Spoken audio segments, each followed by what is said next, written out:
How are you today?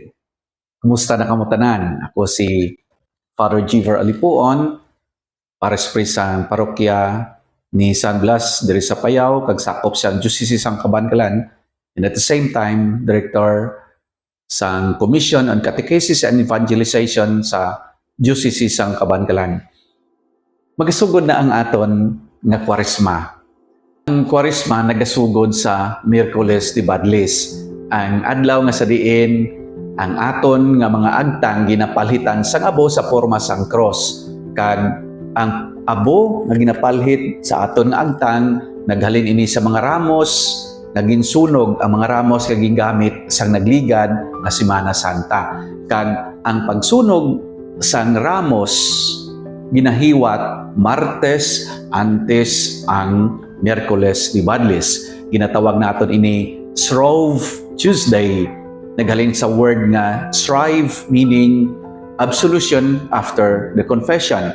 Kay madamo nga mga Kristiyano ang nagakadto sa simbahan during Shrove Tuesday sa pagpangumpisar, sa paghimo sa self-examination, sa paghandom kapag plano nga dulaon ang mga sala nga nahimo kag maghandom nga bag-uhon ang kaugalingon. So nagahatag ini isang space ining Shrove Tuesday sa pagpaminsar, sa paghinulsol kag sa pag-decide nga untaton ang ini nga mga bagay.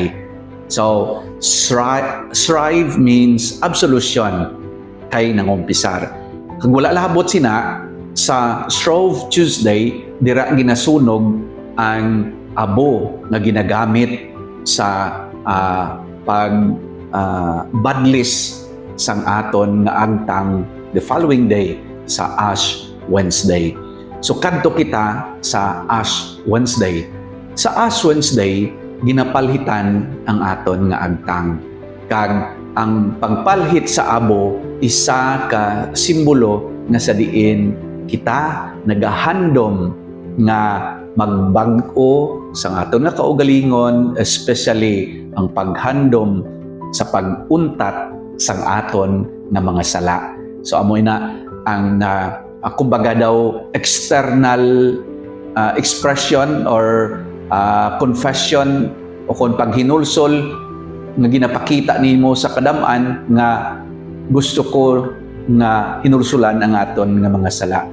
During the ancient time, mas sobra pagid ang himo nila during the paghinulsol sang ilang nga mga sala. Ginaligo nila ang ilang nga kaugalingon sang abo kag nagasuksok sang sako.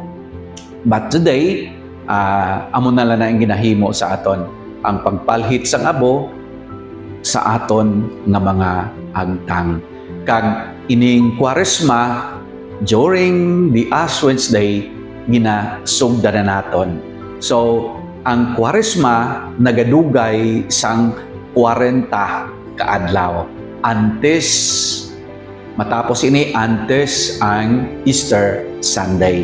So 40 ka adlaw nga pagpanglakato naton. Kag sining 40 ka adlaw will let God shape our soul. Will let God shape us so that we may become worthy to celebrate the Easter, the resurrection of the Lord. So, ining 40 kaadlaw nga aton pagpanglakaton is actually a moment of grace wherein kita tanan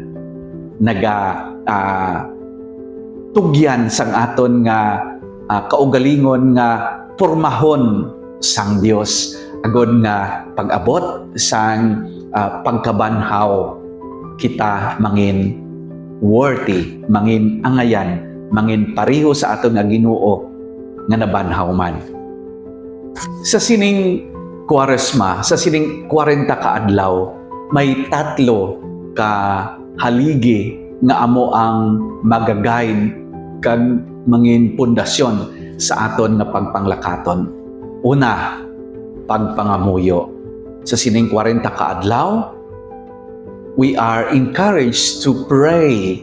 Kag ang pagpangamuyo nga ini kinahanglan nga hindi lamang puro pangayo kundi maga-communicate kita sa mahal nga Dios. I-open naton ang aton nga linya sa iya. Ang line of communication aton nga i-open agod nga ang Dios maga-communicate sa aton properly. Ikadua, ang pag-fasting kon pagpuasa. Sa aton nga pagpuasa, literal nga ginabatyag naton ang kagutom. Agod nga sa sina, aton na mabatyagan ang hunger sang Espiritu sang Ginoo. Ang hunger for God, hunger sa presensya sang Dios. Kag of course, disiplina naton ang aton nga kaugalingon from the detachment of material things. Ikatatlo, amo ang almsgiving o kon ang pagpanglimos, ang aton nga pagpangamuyo, ang aton communication with God, the message of God through prayers, kag ang aton nga pagdisiplina sa aton nga kaugalingon, ang aton pagkagahutom sa mahal nga Dios, sa presensya sa Dios. Initanan aton nga ginapakita paagi sa aton paghigugma sa mga utod naton nga nagakinahanglan, paagi sa aton almsgiving, paagi sa aton paghigugma sa mga pigado. So, prayer, fasting, and almsgiving. Amo ini ang mga pundasyon sa aton pagpangabuhi sa sining 40 kaadlaw sa sining Lenten season. Kabay pa nga ang ibo nga pagpanglakaton sa sining Kwaresma mangin mabinungahon, mangin colorful kag puno sang paglaom.